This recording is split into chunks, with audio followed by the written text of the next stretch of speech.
Andrew Tate is a name that drips with controversy. His confident, abrasive public persona is one that forces everyone to have an opinion. Regardless of how people feel about him, it is abundantly clear to everyone that there is more to the man than what he reveals to the world online. So, who is he really? Is he evil and manipulative, or is he a misunderstood modern philanthropist? Chances are, love him or hate him, you feel some type of way about Andrew Tate. The former kickboxing champion has garnered a reputation around the globe and across the internet, but what that reputation is can be hard to define. Some people claim he's a misunderstood motivational figure, teaching young men how to lift themselves up and be better. Others firmly believe he's a monster deserving of jail time. Tate's time in the public eye has always been full of controversy. As a kickboxer, he was known for his confident, calculated style, both during the match and in front of cameras. He garnered the nickname Cobra for how precise and swift he was. Whether he was tagging an opponent or answering a question during an interview, Tate was always ready to strike. Early on, the kickboxer developed into a role model of sorts for young men. Many looked up to him as a person who exemplified manhood and strength. He did, after all, have one of the manliest jobs in the world. Who would know more about being a man than a professional fighter? And so his following began, with fans of his fighting quickly becoming fans of who he was outside the octagon. Even back then, his style of answering questions bluntly and giving his opinions directly was divisive. Many saw him as an overconfident man with draconian thoughts on men, women, and society. However, just as many saw his direct approach and personal honesty as admirable. He believed what he believed and did not worry about whether anyone agreed with him. How he saw the world was unaffected by the influences of others. His following grew daily as this apparent transparency inspired trust and loyalty in his words. Eventually, Andrew Tate retired from fighting and transitioned into being an online guru of sorts. One cannot truly call him a motivational speaker, as Tate's delivery is not necessarily one that Tony Robbins would approve of. That being said, many of those who looked to him for inspiration would find it. His brutal delivery found a message, and his followers quickly latched on. Tate preached a positive message in his own way. He told young men that part of being a man is learning how to take care of your body and your mind. He encouraged his audience to get up off the couch and go to the gym, eat healthier, and spend time in nature. He pushed them to be assertive and to chase after the things they dreamed of. Don't be a loser, he would say. Don't give up on things. Don't back down when life gets hard. Push, fight, be a better man. Those who support Andrew Tate claim that he inspires and teaches young men to be stronger, healthier, and braver. His message, according to his target audience, is one of tough love. He can be harsh at times, but they claim that he means no harm. His intention is to guide the younger generation to be real men. Tate claims that the lack of a father's presence is felt more now than at any other time in history, and more homes than ever are in need of a strong male presence. He and his followers believe he properly fills that void for many households. On the other side of the argument, however, there is fierce opposition to his message. Andrew Tate's detractors are many, and they raise some serious concerns. The curious thing is that they claim the exact opposite of his followers. Where his audience says he's inspirational, motivational, and positive, the other side of the line says something more sinister. There is a darker side to Tate's message. While the former kickboxer does inspire many to be healthy, fit, and strong, he does so in a way that can be considered abusive. His aggressive nature pushes and forces rather than leads and suggests the lifestyle he advocates. His words can be interpreted as tearing down those who disagree with him or live by other means.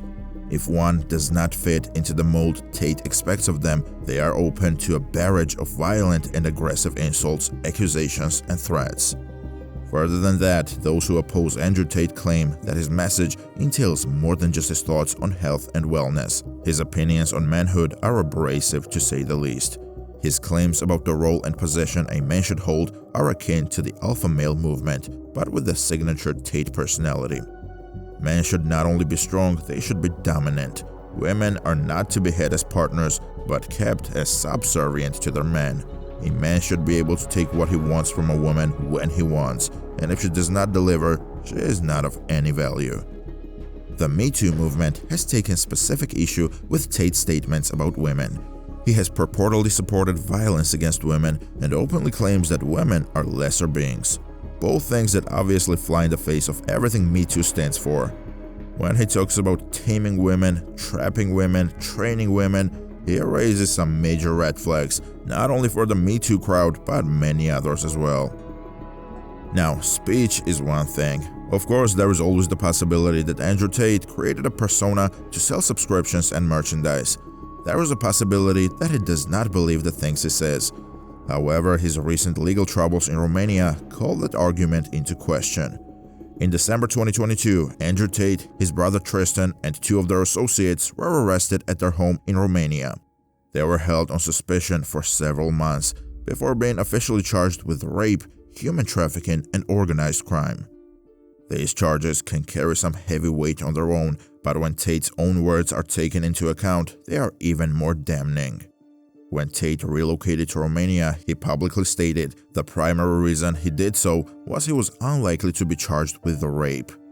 Further, he claimed that the police and authorities in all of Eastern Europe are far more likely to take a bribe, allowing him to do whatever he wanted in relative privacy. With that in mind, the charges levied against him and his associates take on a darker shade. If it is harder to be charged with rape in Romania, what evidence might they have to charge him? If the authorities are easier to bribe, what could he have done to be charged with organized crime?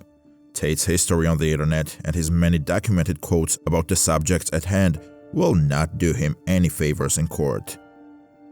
However, by the same token, these are simply charges at this point. No trial has been conducted and no evidence has necessarily been released. So the argument remains open. Is Andrew Tate the victim of a massive misunderstanding?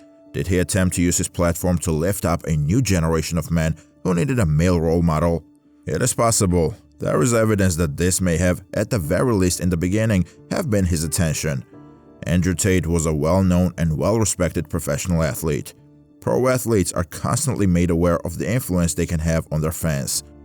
As a kickboxing champion, Tate was always in the limelight. Knowing that the eyes of young men were constantly on him could have informed many of his decisions. It is not beyond belief that he saw who his audience was and saw what they needed and wanted to help fill that need.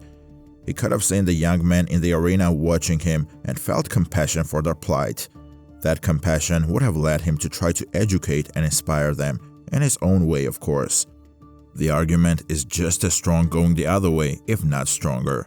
There are more reasons for him to cloak ulterior motives under the disguise of being a role model.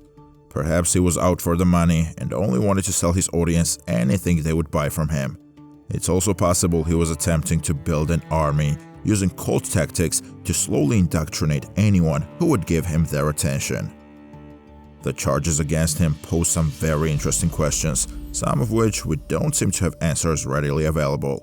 The human trafficking charges clearly refer to the women he was bringing in from other countries to stay at his compound. What he was doing with them there is up for debate, but the secretive nature of Tate's dealings in Romania definitely get the imagination turning. The charges that raise the most unanswered questions are the organized crime charges. Was Andrew Tate building a personal mafia, or was he doing dealings with an already established organization?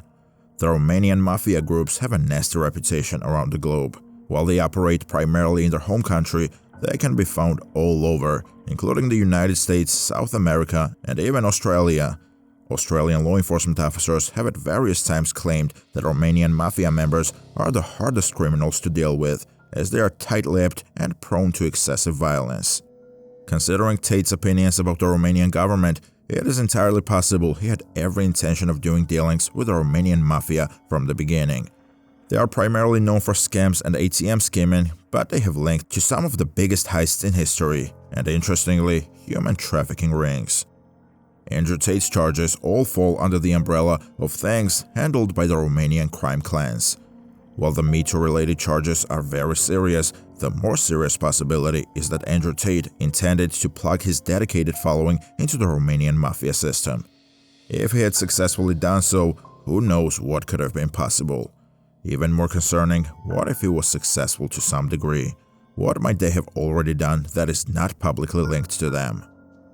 Andrew Tate is an abrasive personality. You will either hate him or you will love him, but there does not seem to be any in-between when it comes to the former kickboxing champ. Is he a misunderstood but well-intentioned man? Does he truly only want to help raise healthy, strong young men, or is he a darker figure? Is he a mafioso in the making, trafficking women across the border to be used and abused in unspeakable ways? We may not know until his trial comes to a close. In the meantime, drop down in the comments and let us know what you think. Thanks for watching.